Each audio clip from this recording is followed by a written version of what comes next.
Good morning students.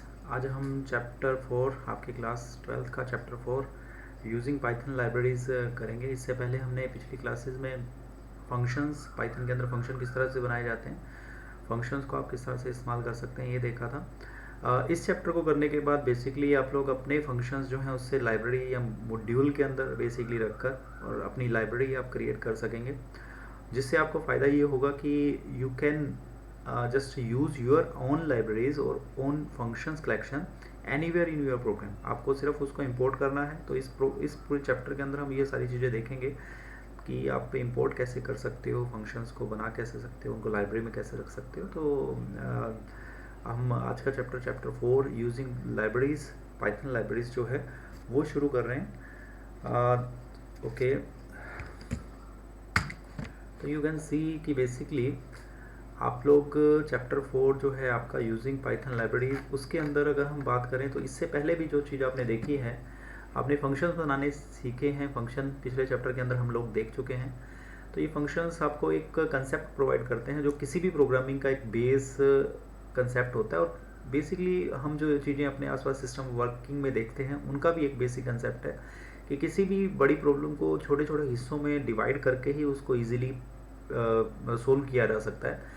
तो ये concept जो है अपने अपने मॉड्यूलरिटी से निकला है। मॉड्यूलरिटी बोला जाता है इस चीज़ को। यानी कि आपने क्या किया कि जो आपकी बड़ी प्रॉब्लम थी उसको छोटे छोटे लॉजिकल हिस्सों में डिवाइड कर लिया।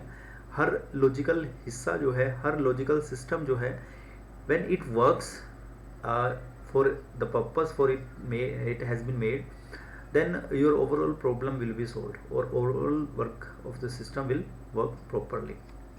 सो मॉड्यूल जो है आपके सिस्टम में, आपने मॉड्यूल्स पे काम ऑलरेडी किया हुआ है। तो मॉड्यूलरिटी से इसलिए हम लोग शुरू कर रहे हैं कि मॉड्यूल आप लोगों ने बनाए थे। मॉड्यूल में क्या होता था, एक जैसी एक टास्क को करने के लिए जो स्टेटमेंट्स थी आप उसके अंदर रख देते थे और जस्ट आपको जब वो टास्क करनी है तो आप उस मॉड्यूल को चला देते हो। तो आप लोग कुछ फंक्शंस को, या बेसिकली इस लैंग्वेज में हम मॉड्यूल या फंक्शन की बात कर रहे हैं, वैसे नॉर्मली या कंसेप्चुअली फंक्शन और मॉड्यूल एक ही चीज़ है। फंक्शन क्या होता है, function is subset of statements, all the statement which are logically interrelated can be combined with in the block and that block is non function. तो यहाँ फंक्शंस की कलेक्शन से मॉड्यूल बन जाता है, लेकिन फंक्शन या आप मॉड्यूल एक ही चीज़ को कह सकते हो क्योंकि बेसिकली वो लॉजिकली ऑर्गेनाइज्ड चीज़ें या पाइथन कोड जो है अपने अंदर रख रहे हैं। ठीक है, तो modularity is the act of just, इससे फायदा क्या होता है कि your particular complete program, your complete program will be just divided into sub task and subsets of statements and it will be easy to you. जैसे आपने function के अंदर देखा कि it will be easy to you to understand and work upon that particular code. So that concept is known as modularity, and modules basically in Python contain functions, classes, variables। तो module आपने बनाने सीखी हैं। आपने module कैसे बनाए, आपने module जब बनाए हैं तो पिछली क्लासेस और अब तक जो आप करते रहो 11th क्लास से, आप छोटे छोटे प्रोग्राम बना रहे हो जो कि आप .py एक्सटेंशन के साथ सेव कर देते हो। तो मॉड्यूल पाइथन के अंदर कुछ अलग नहीं है। मॉड्यूल .py से सेव की गई हुई एक्सटेंशन वाली फाइल, यानी कि आपका प्रोग्राम जो आप कहते हो, .py से आप सेव कर देते हो उसको, तो वो मॉड्यूल ही है। ठीक है, अब तक वो मॉड्यूल आप सिंपली स्टेटमेंट सेट भी डाल देते हो। अब आपने पिछले क्लास में आपने देख लिया, पिछली क्लासेस में, कि आप उसमें फंक्शंस भी बना सकते हो। आपने ये भी देखा कि फंक्शन को जब तक कॉल नहीं करते तो वो मॉड्यूल या वो फंक्शन काम नहीं करता है। तो मॉड्यूल के अंदर आपका फंक्शन डेफिनेशन हो सकता है, कॉलिंग आप कर भी सकते हो, नहीं भी कर सकते हो। तो मॉड्यूल बेसिकली .py से सेव कर दिया जाता है। मॉड्यूल जो है फंक्शंस, क्लासेस और वेरिएबल्स उसके अंदर हो सकते हैं। क्लासेस का कंसेप्ट आपके सिलेबस में नहीं है, लेकिन क्लासेस जो है ऑब्जेक्ट ओरिएंटेड प्रोग्रामिंग का एक काफ़ी ज़रूरी कंसेप्ट है जो आपके सिलेबस में कंटेंट नहीं है, तो इसलिए इसके बारे में हम ज़्यादा बात नहीं कर रहे। लेकिन क्लासेस भी हो सकती हैं, क्लासेस भी मॉड्यूल के अंदर रखी हो सकती हैं। इसके अलावा वेरिएबल्स वगैरह भी मॉड्यूल के अंदर हो सकते हैं। तो वेरिएबल डेफिनेशंस आप लोगों ने पिछली क्लास में करी थी। ठीक है, देन बेसिकली उसके बाद हम देखते हैं कि ऐसे कई मॉड्यूल्स को जब आप मिला देते हैं तो लाइब्रेरी बन जाती है। मान लो आपने एक मॉड्यूल बनाया which is for calculation of some you can say mathematical work, and another module is containing some accounting based functions in it, and there may be also some function which is for some other purpose, for drawing purpose, for some painting, draw, etc. There can be number of functions available within those modules. तो अगर आपने ऐसे specific type की requirement के हिसाब से modules को create कर लिया, यानी मॉड्यूल्स के अंदर स्पेसिफिकली रिक्वायरमेंट के हिसाब से आपके फंक्शंस हो जाएंगे, तो वो मॉड्यूल जो हैं उन मॉड्यूल्स को आप एक जैसी मॉड्यूल्स को एक जगह पर जब रखोगे तो वो लाइब्रेरी बन जाती है। जैसे आपकी नॉर्मल लाइब्रेरी के अंदर जो बुक्स होती हैं, तो बुक्स जो हैं, आप लाइब्रेरी क्या है, बुक्स की नॉर्मल आपकी लाइब्रेरी जो होती है वो स्कूल के अंदर जिस तरह से लाइब्रेरी है, तो उसमें अलग अलग बुक्स रखी होती हैं, लेकिन वो बुक्स जो एक जैसी एक ही सब्जेक्ट की हैं उनको एक जगह एक रैक में रखा होता है। तो आप भी अपने मॉड्यूल जो आप बनाते हो जिनके अंदर एक जैसे फंक्शंस हैं, ऐसे मॉड्यूल जो कि एक ही तरह के हैं उनको हम एक लाइब्रेरी के अंदर भी रख सकते हैं। वो लाइब्रेरी कैसे बनती है वो भी इस चैप्टर के अंदर थोड़ा डिटेल आएगा। इसके अलावा आपको पता है कि कुछ प्री डिफाइंड चीज़ें आपको मॉड्यूल के रूप में, लाइब्रेरीज के रूप में आपको ऑलरेडी पाइथन प्रोवाइड करता है। तो लाइब्रेरी समझ गए, आपकी लाइब्रेरी जो है that is a collection of modules, module is a collection of function. तो फंक्शन बनता है, फंक्शन को मॉड्यूल्स में रख देते हैं, एक मॉड्यूल में एक से ज़्यादा फंक्शन हो सकते हैं, और मॉड्यूल जो है .py से सेव होता है। उसके बाद उस मॉड्यूल्स की अगर बात करें कि एक मॉड्यूल, दो मॉड्यूल, तीन मॉड्यूल, मान लो कुछ मॉड्यूल आपने बनाए जो कि एक जैसे फंक्शंस को रखते हैं, एक जैसे, या एक प्रोजेक्ट पर काम करने के लिए वो फंक्शंस हैं, ऐसा कुछ भी, तो जस्ट आपको उन सारे मॉड्यूल्स को एक साथ रखने के लिए आप लाइब्रेरी का कंसेप्ट यूज़ कर सकते हो। जैसे बुक्स एक जैसी जो है एक जगह होती हैं रैक के अंदर, लाइब्रेरी के अंदर, उसी तरह से एक लाइब्रेरी आप क्रिएट कर सकते हो जो कि कुछ ऐसे मॉड्यूल जो कि आपको रिक्वायर्ड हैं कुछ एक स्पेसिफिक टास्क परफॉर्म करने के लिए, वो एक साथ रखे हों। तो आपको पता है प्री डिफाइंड मॉड्यूल्स या लाइब्रेरीज आपको प्री डिफाइंड फॉर्म में भी मिलती हैं, जो पहले से बनी होती हैं, आपको बनानी नहीं पड़ती, आप उनको सीधा यूज़ कर सकते हो, आप उनको अपने प्रोग्राम में लेकर और इस्तेमाल कर सकते हो। कैसे ले सकते हो वो भी अभी देखेंगे। तो आपको पता है कि एक जैसे लाइब्रेरी है आपके पास NumPy, तो NumPy लाइब्रेरी जो है प्री डिफाइंड है, इसके अंदर कुछ एडवांस्ड फंक्शंस हैं मैथ के फंक्शनैलिटीज़ को यूज़ करने के लिए, जो कि आपके मैथ की फंक्शनैलिटी इन फॉर्म की मैथ टाइप, जैसे आपने लिस्ट बनाना सीखा है, तो लिस्ट जो है it can have any type of data in it, just इसके अंदर इंडेक्स पर अलग अलग ऑब्जेक्ट जो हैं वो हो सकते हैं।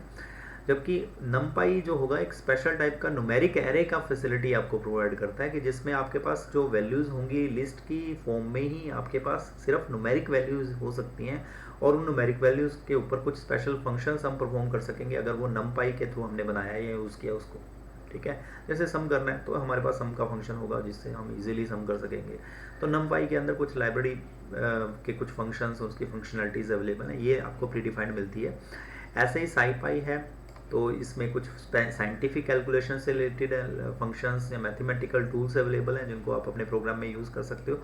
आप इसको यूज़ कर इंपोर्ट करके उन फंक्शंस को यूज़ कर पाओगे। ऐसे टिंकर है, ये जो है that is user friendly GUI interface create करने के लिए। अभी तक आप जो प्रोग्राम बना रहे हो नॉर्मली वो सारे के सारे आपके CUI बेस्ड हैं, कमांड यूज़र बेस्ड हैं। जैसे आपको पूछते हो कि enter the number, first number, enter your name, तो you are just providing a shell to the user basically, and on that shell user have to enter some values. तो ये command user interface है। लेकिन अगर जैसे हम normally life में जो ऐप्स यूज़ करते हैं, जो हम विंडोज़ भी यूज़ कर रहे हैं, तो ये सारी की सारी GUI बेस्ड हैं। हम माउस का यूज़ करके किसी जगह पर क्लिक कर सकते हैं, किसी बटन को, किसी मेनू को। तो ऐसे प्रोग्राम भी पाइथन के अंदर पॉसिबल हैं। उसके लिए हम लोगों को एक लाइब्रेरी प्री डिफाइंड है टिंकर, इसको यूज़ कर हम इस तरह की एप्लीकेशन डिज़ाइन कर सकते हैं, GUI एप्लीकेशन। इसके अलावा पिछले साल तक आपके पास ये सिलेबस में थी एक लाइब्रेरी मैटप्लॉटलिब, ये ड्रा करने के लिए यूज़ होती है प्लॉट और ग्राफ्स को।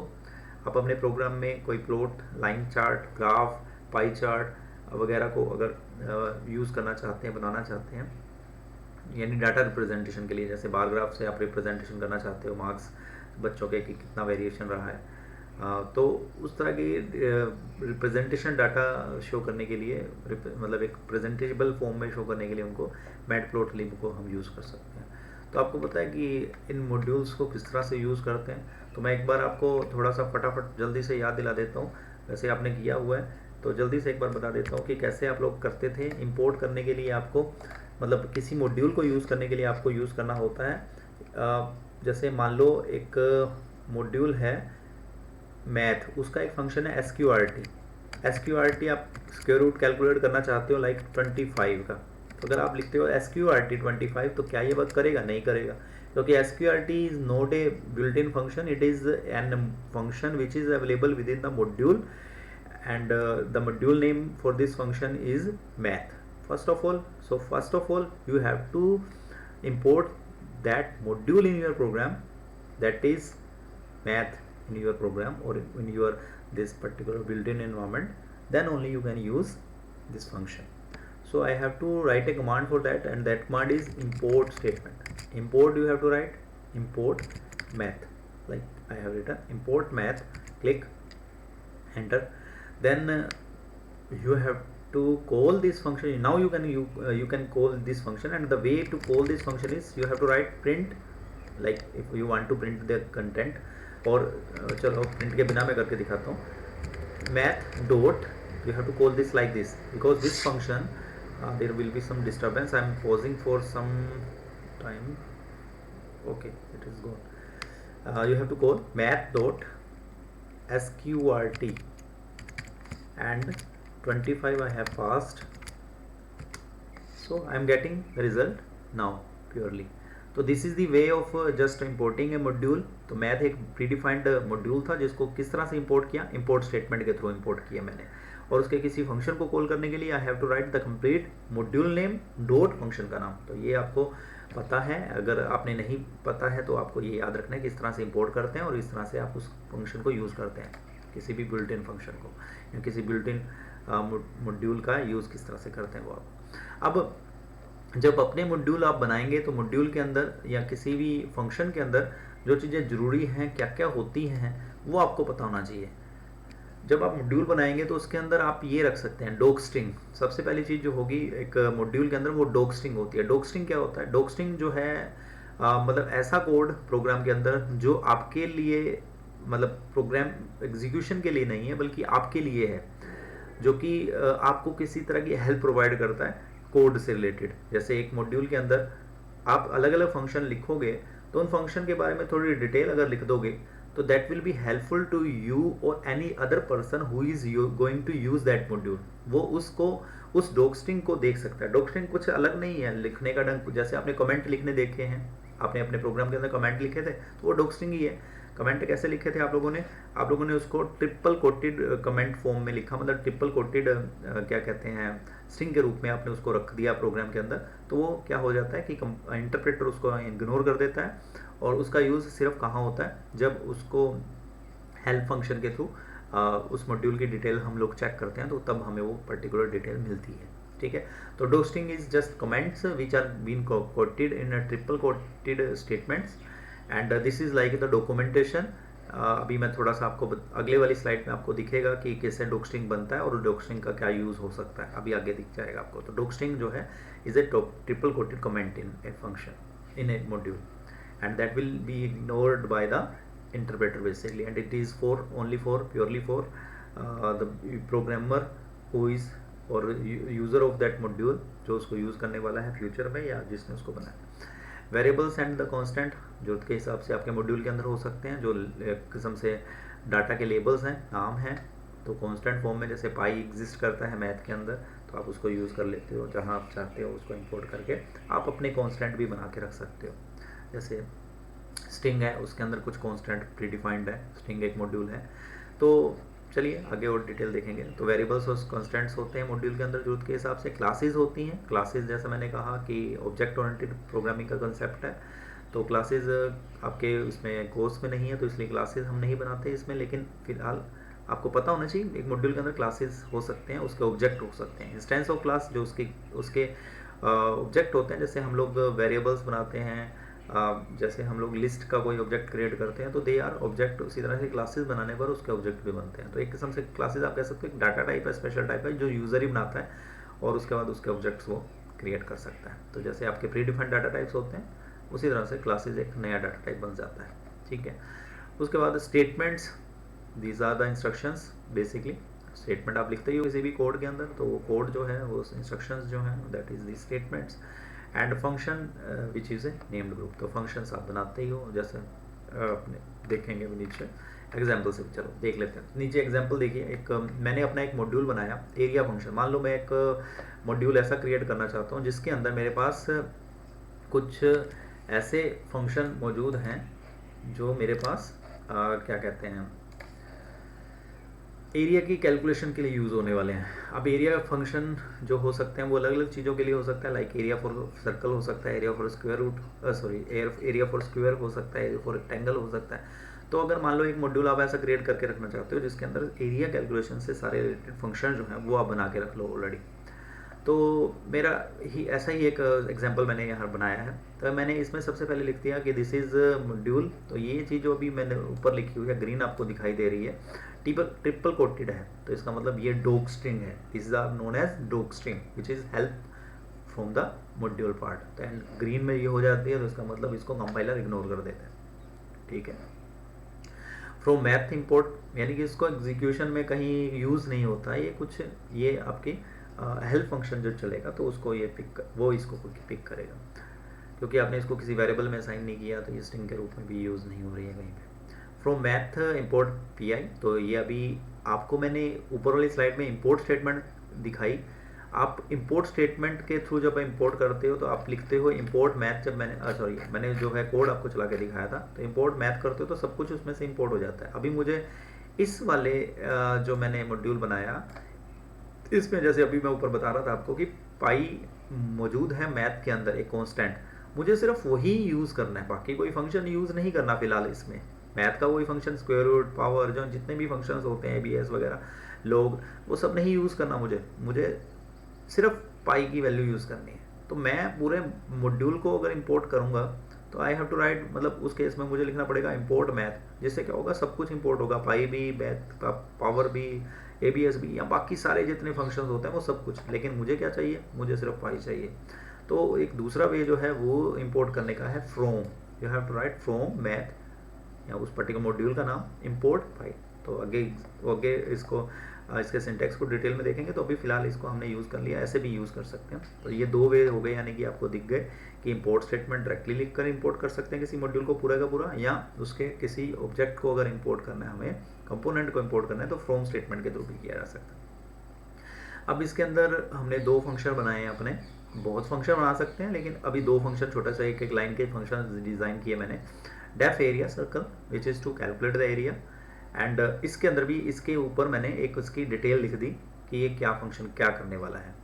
दूसरी तरफ रिटर्न, मतलब ये फंक्शन की स्टेटमेंट एक ही है इसके अंदर है कि ये रिटर्न करेगा pi multiply r square, pi r square, ठीक है। ऐसे ही डेफ एरिया एसक्यू यानी स्क्वायर के लिए ये फंक्शन बना दिया। इसके लिए भी लिख दिया कि function for calculation of area of square, एक लाइन लिख दी, डॉक स्ट्रिंग लिख दी। डॉक स्ट्रिंग आप 3 देख पा रहे हो, ये पूरे फंक्शन पूरे मतलब डॉक के लिए हो गई, पूरे मॉड्यूल के लिए हो गई, ये वाली इस फंक्शन की डॉक स्ट्रिंग हो गई, ये वाली इस फंक्शन की डॉक स्ट्रिंग हो गई।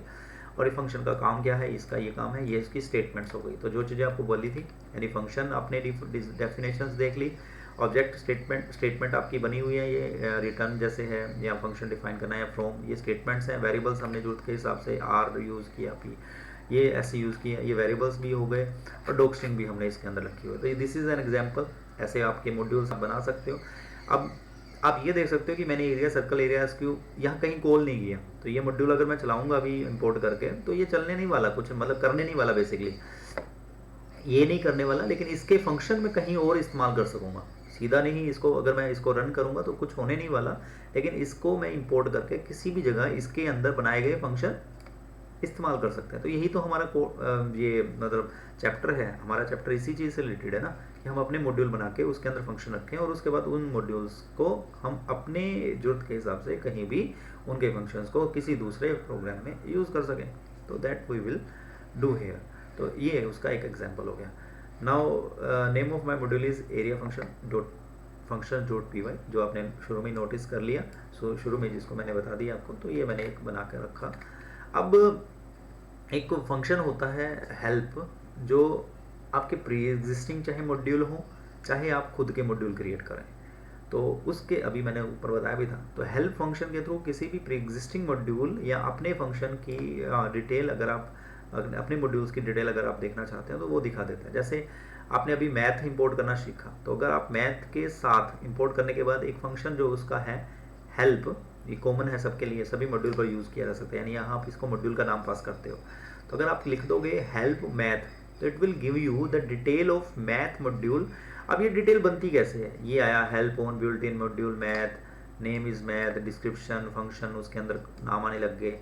तो ये चीज़ें कहाँ से आई हैं, ये चीज़ें क्या हैं जो ब्लू में आपको दिखाई दे रही हैं, ये सारी की सारी चीज़ें जो हैं वही हैं जो मैथ के अंदर लिखी गई हैं। किस फॉर्म में, उस फॉर्म में जिसको हम क्या कहते हैं, डॉक स्ट्रिंग कहते हैं। डॉक स्ट्रिंग, डॉक स्ट्रिंग अभी देखा है आपने, डॉक स्ट्रिंग क्या होता है, डॉक स्ट्रिंग आपने जो ट्रिपल कोटेड कमेंट लिखे थे प्रोग्राम के अंदर वो होते हैं। तो डॉक स्ट्रिंग जो है वहीं से ये हेल्प बनती है, ठीक है। तो जैसे मैंने ऊपर अपनी जो एक फाइल बनाई थी एरिया फंक्शन, अगर मैं उसको इंपोर्ट करूं और उसके ऊपर लगाऊं हेल्प एरिया फंक्शन, तो यू कैन सी जो मैंने चलाकर यहाँ पर कोड आपको लिख कर दिखाया है कि जब मैंने हेल्प एरिया फंक्शन के ऊपर लगाया अपने वाले मॉड्यूल पर यानी, तो मुझे क्या मिला, हेल्प ऑन मॉड्यूल ये लिखा, देन लिखा हुआ आया, देन नेम जो है उसकी डिटेल। अब नेम फंक्शन के अंदर ये देखो ये लाइन जो आई है, this module is having some functions related to, ये आगे कटा है मैंने पूरा नहीं स्टैम्प लिया, फंक्शन रिलेटेड टू एरिया, तो ये चीज़ उसमें मॉड्यूल में लिखी है, this module is having some function related to calculate area, ये चीज़ वहीं से आई है। ये दिस मॉड्यूल इज हैविंग, उसके बाद उसमें फंक्शन दो लिखे थे मैंने, ये फंक्शन और ये दूसरा फंक्शन, उसके अंदर हमने अगर डॉक स्ट्रिंग दी होगी तो उसकी हेल्प वो स्ट्रिंग के रूप में शो हो जाएगी, ठीक है। तो मैंने इसमें डॉक स्ट्रिंग लिखी थी कि this function for calculation of area of circle, इसलिए देखो function for calculation of area circle, इसलिए ये हेल्प में प्रिंट हो गया, ये हेल्प में आ गया कि area calculation, area circle function जो है उसमें ये करता है। कहाँ से इसको, तो हेल्प फंक्शन से आपकी ये हेल्प होती है जब आप डॉक स्ट्रिंग देते हो। अगर तो डॉक स्ट्रिंग देने से, अब यानी कि मैं अगर ये अपना एरिया फंक्शन नाम का मॉड्यूल बना दूं और आपको दे दूं, तो आप इस हेल्प के थ्रू, अगर मैंने डॉक स्ट्रिंग प्रॉपरली लिखी होगी तो आपको चीज़ें समझ आ जाएंगी कि इस एरिया फंक्शन के अंदर कौन कौन से फंक्शन है, किसका क्या यूज़ है और ओवरऑल क्या डिटेल है इस पूरे डॉक एरिया फंक्शंस नाम के मॉड्यूल की, ठीक है ना। तो इसलिए डॉक स्ट्रिंग का ये पर्पस होता है कि डॉक स्ट्रिंग आपके कहीं भी किसी को भी हेल्प करने के लिए यूज़ किया जा सकता है। देन हाउ टू इम्पोर्ट मैंने ऊपर दिखा दिया वैसे, लेकिन एक बार इम्पोर्ट दोबारा से इंपोर्ट करने का वे जो है इंपोर्ट एंड मॉड्यूल, इससे इंपोर्ट करने पर क्या होता है कि सारा कुछ आपको करंट नेम स्पेस का मतलब सब कुछ जो है जो आपका नेम स्पेस होता है इसका मॉड्यूल जिस नाम को आप इंपोर्ट कर रहे हो उसी के अंडर सब कुछ इंपोर्ट हो जाता है, ठीक है। जब आप फ्रॉम स्टेटमेंट यूज़ करते हो ये एफ स्मॉल होगा, f will be small. From दूसरा मेथड जो है, there are basically two methods, पूरे का पूरा इंपोर्ट करने के लिए इस तरह से इंपोर्ट कर सकते हैं, इससे पूरा का पूरा इंपोर्ट हो जाता है। एक तो फ़र्क ये है इनमें दोनों में। दूसरा जब आपको ऑब्जेक्ट पर इंपोर्ट करना होता है, जैसे पाई मैंने ऊपर इंपोर्ट किया था, तो आप इस तरह से इंपोर्ट कर सकते हो। पाई मैंने एक ही सिंगल ऑब्जेक्ट यूज़ कहा था, आप एक से ज़्यादा भी इंपोर्ट करना चाहते हो तो कोमा लगाकर उनको सेपरेट कर सकते हो। लाइक अगर मैं चाहता हूँ from math import SQRT power ABS 3 या 4 या जितने भी, उनको मैं सेपरेट कर दूंगा कोमा से, तो वो सारे के सारे इंपोर्ट हो जाएंगे मेरे प्रोग्राम के अंदर। अब एक फ़र्क तो ये हो गया इन दोनों के बीच में कि ये यूज़ होगा तो ये सब कुछ इंपोर्ट कर लेगा उस मॉड्यूल का। दूसरा फ्रॉम स्टेटमेंट यूज़ होगी तो ये पर्टिकुलर सेपरेट ऑब्जेक्ट इंपोर्ट करेगी।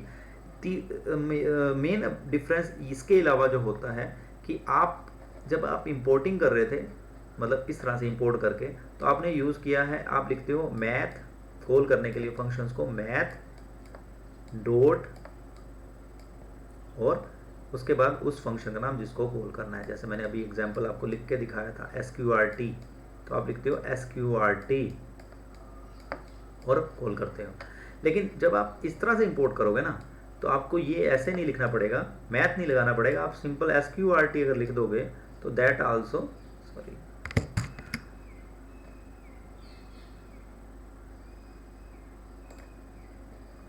तो बल्कि आपका इस तरह से लिखने से, यानी कि SQRT लिखने से भी आपका काम चल जाएगा। You have to write only SQRT and that function will be available for you in that current because that function is available to you in the current namespace, जैसा हमने जो बताया आपको। तो फ्रॉम स्टेटमेंट से आपका वो फंक्शन सीधा यूज़ किया जा सकेगा, SQRT लिखकर आपका चल जाएगा। तो बेसिकली दो वे आपके हो गए। एक बार डिटेल में फिर से अगली स्लाइड्स में ये दोनों वे और उनके एग्जांपल्स के साथ हम लोग देखेंगे और फ़र्क जो है इन दोनों के बीच में हम और डीप में समझेंगे अभी फ़िलहाल आगे।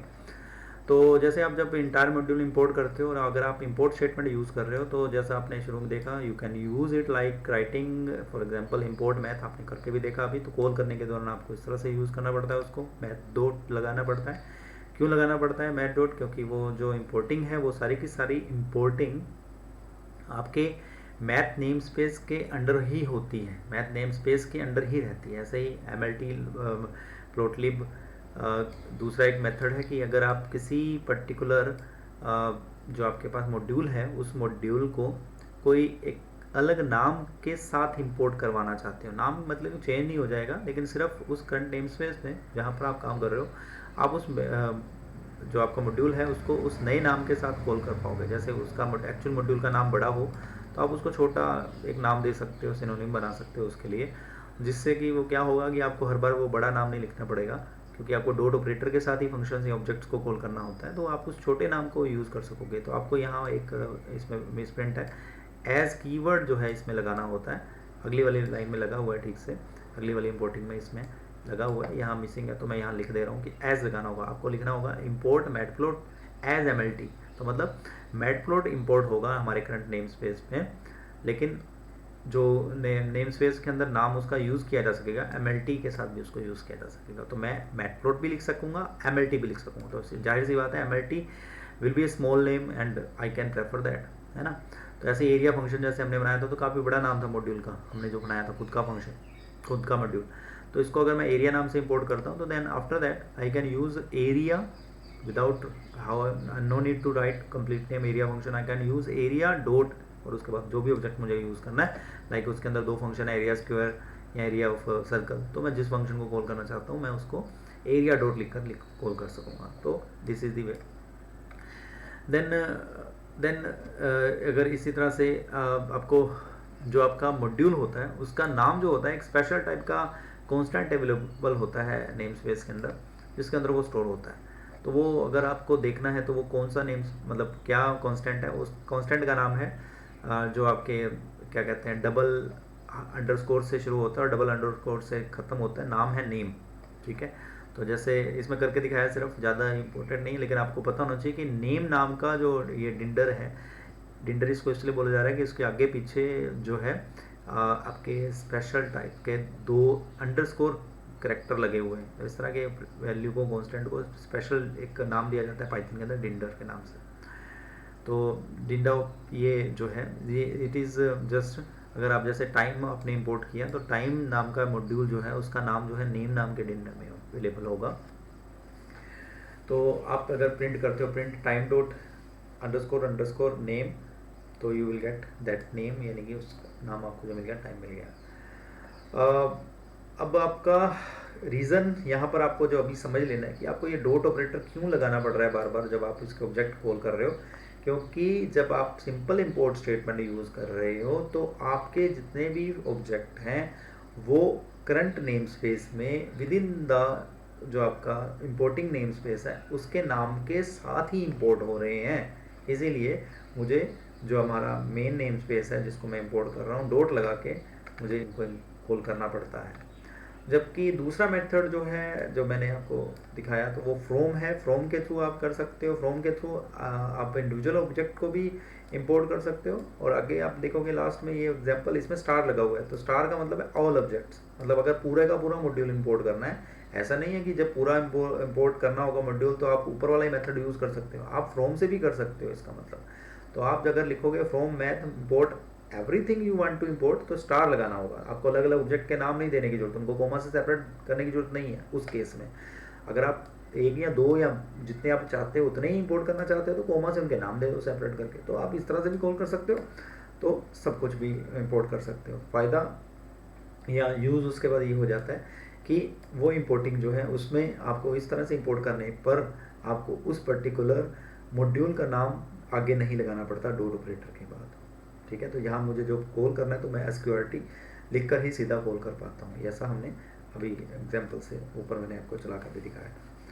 तो देन इसका कारण क्या है कि क्यों हमें ये इंपोर्ट नहीं करना पड़ता। जैसे ऊपर का कारण क्या है कि वो आपके उसी नेम स्पेस के साथ इंपोर्ट होते हैं, जबकि जब आप फ्रॉम स्टेटमेंट से किसी चीज़ को इंपोर्ट करते हो अपने नए नेम स्पेस में तो वो नए नेम स्पेस के अंदर बिना आपके उस मॉड्यूल के नेम स्पेस के साथ इंपोर्ट होता है, यानी वो प्योरली सारे फंक्शन जो हैं या सारे ऑब्जेक्ट जो हैं उस मॉड्यूल से प्योरली नए नेम स्पेस में प्योरली आ जाएंगे, मौजूद हो जाएंगे। अब यहाँ प्रॉब्लम क्या आ सकती है कि मान लो आप इंपोर्ट जब कर रहे हो, आपने इंपोर्ट किया एसक्यूआरटी पावर या कम्प्लीटली सब कुछ इंपोर्ट कर लिया मैथ में से या एरिया फंक्शन में से या जो भी आप मॉड्यूल इंपोर्ट कर रहे हो, तो अगर उसके अंदर एक फंक्शन है उस मॉड्यूल के अंदर जो आप इंपोर्ट कर रहे हो, उसमें एक फंक्शन है ABC, ठीक है। अब ये ABC फंक्शन मान लो एरिया फंक्शन में है या मैथ में, और आपने इसको इंपोर्ट कर लिया अपने करंट नेम स्पेस में, चाहे करंट प्रोग्राम के अंदर बेसिकली। तो अगर उस करंट नेम स्पेस में नेम जो आपका प्रोग्राम है उसके अंदर एक ABC आप खुद पहले ही बना रखे हों, आपके पास ABC पहले से हो, तो आपके पास ABC नाम का फंक्शन आपने बनाया हुआ है उस करंट नेम स्पेस में, और आपने जब इंपोर्ट किया, ये इंपोर्ट करके जो मैं एरो का निशान लगा रहा हूँ, चाहे आपने इसको इंपोर्ट किया चाहे किसी और, वहाँ से भी आपको वो ABC नाम का फंक्शन मिल गया। तो अब आपके पास दो ABC हो गए, एक तो आपने बना रखा था, एक आपके पास पहले से है। तो ये चीज़ जो है नेम कॉन्फ्लिक्ट को ले आती है सामने, क्योंकि अगर पहले वाला मेथड यूज़ होता तो उसमें मुझे ABC के रूप में नहीं मिलता, बल्कि मुझे मॉड्यूल डॉट ABC मिलता, या उसका पूरा नाम होता module dot what ever the object name, है ना। लेकिन इस केस में मुझे करंट नेम स्पेस में दो ABC नाम के फंक्शन मिल जाएंगे जब मैं फ्रॉम से करूँगा। तो this may just raise to a problem which is known as name conflict की। अब नेम कॉन्फ्लिक्ट को और ज़्यादा बेटर समझाने के लिए मैं आपको एक एग्जांपल दे रहा हूँ। ये अगला एग्जांपल उसी चीज़ को समझने के लिए है कि नेम कॉन्फ्लिक्ट का मतलब क्या है। जैसे आप लोगों की कोई सेमिनार है, कोई एग्जीबिशन है जिसमें आप पार्टिसिपेट करने चाहते हो, आपके केवीज़ की जिस तरह से NCSC या कोई साइंस एग्जीबिशन होती है, तो वहाँ पर आप लोग 4 केवीज़ के स्टूडेंट जो हैं, 10-10 12-12 स्टूडेंट्स केवी से गए हुए हैं, वो अगर अपने अपने रूम में ठहरे हुए हैं, केवी 31 से गए हैं, 47 से, BRD से, मोहाली से, या इस तरह से कुछ केवीज़ हो सकते हैं। अब मान के चलें कि हमारे पास उन केवीज़ से जो आने वाले 4, 5, 10 केवी जितने भी आए, वहाँ से आने वाले केवीज़ में से एक नाम कॉमन है आकाश, जो कि अलग अलग स्टूडेंट्स का है जो अलग अलग केवीज़ से आए हैं, मतलब नाम कॉमन है, बच्चे अलग अलग हैं, ठीक है। अब अगर हम KV 47 के रूप में जाएं तो अगर आकाश नाम से अगर आवाज़ लगाएं तो सीधी बात है KV 47 वाला स्टूडेंट हमारे सामने आ जाएगा, उससे हम बात कर सकते हैं। KV 3 BRD के रूप में जाएं तो वहाँ जाके अगर आवाज़ लगाएं तो वो मिल जाएगा हमको। KV 31 के, अब पहले दिन वो अपने रूम में रुके हुए हैं, वहाँ जाके टीचर पूछता है तो मिल जाएंगे उनको, कोई दिक्कत नहीं, अलग अलग आकाश से बात हो जाएगी। अब अगले दिन वो जब सब इकट्ठे हो जाएंगे, 4-5 केवी या जितने भी केवी पार्टिसिपेंट हैं, और आकाश हमारे पास वही 3 या 4 स्टूडेंट हैं उसी नाम के, यानी कि अलग अलग केवी से, तो वहाँ अगर हम उस एक हॉल में सब अगर बैठे हुए हैं, तो वहाँ अगर आकाश के नाम की आवाज़ लगाई जाए तो कौन आकाश आएगा? KV 31 वाला आए, 47 वाला आए, BRD वाला आए, या कौन सा आए? और यहाँ हो सकता है कि मतलब जिसको हम चाह रहे हैं वो हमें नहीं मिल पाएगा एग्जैक्टली, हो सकता है कि कोई दूसरा आकाश हमारे पास आ जाए, या तीनों आकाश हमारे पास आ जाए। तो वहाँ हमारे पास क्लैरिटी जो है, एम्बिग्यूटी जो है वो क्लैरिटी नहीं है, एम्बिग्यूटी आ गई, ठीक है। तो क्लैरिटी जब कम हो गई तो इसका कारण क्या है, इसको हम क्या कहते हैं, नेम कन्फ्लिक्ट है, कि नेम एक से ज़्यादा लोगों का एक जैसा है, जिस वजह से कन्फ्लिक्शन आएगा, प्रॉब्लम आएगी, हम स्पेसिफिक पर्सन को आइडेंटिफाई कर नहीं पाएंगे। तो इसमें आइडेंटिफिकेशन प्रॉपर कैसे हो सकता है? अगर हम बोलें कि KV 31 वाला एक आकाश आ जाए तो तब कोई प्रॉब्लम नहीं है, KV 31 से एक ही आकाश है, तो that particular Akash will come. ऐसे ही KV 47 वाले आकाश को नाम बोल दिया जाए कि कोई भी 47 से जो आकाश आए हैं तो वो आ जाए। तो हमारा जो पहले वाला मेथड था उसमें यही चीज़ हो रही है कि हम डॉट ऑपरेटर लगा के कॉल करते हैं, हम लिखते हैं मैथ डॉट, और तो वहाँ कॉन्फ्लिक्ट आने का मतलब ही नहीं है। लेकिन जब हम इस तरह से मेथड यूज़ करते हैं तो नए नेम स्पेस में वो नाम आ जाते हैं। तो अगर एक से ज़्यादा फंक्शंस का नाम एक जैसा है तो वहाँ कन्फ्लिक्शन आ सकता है, आ जाता है।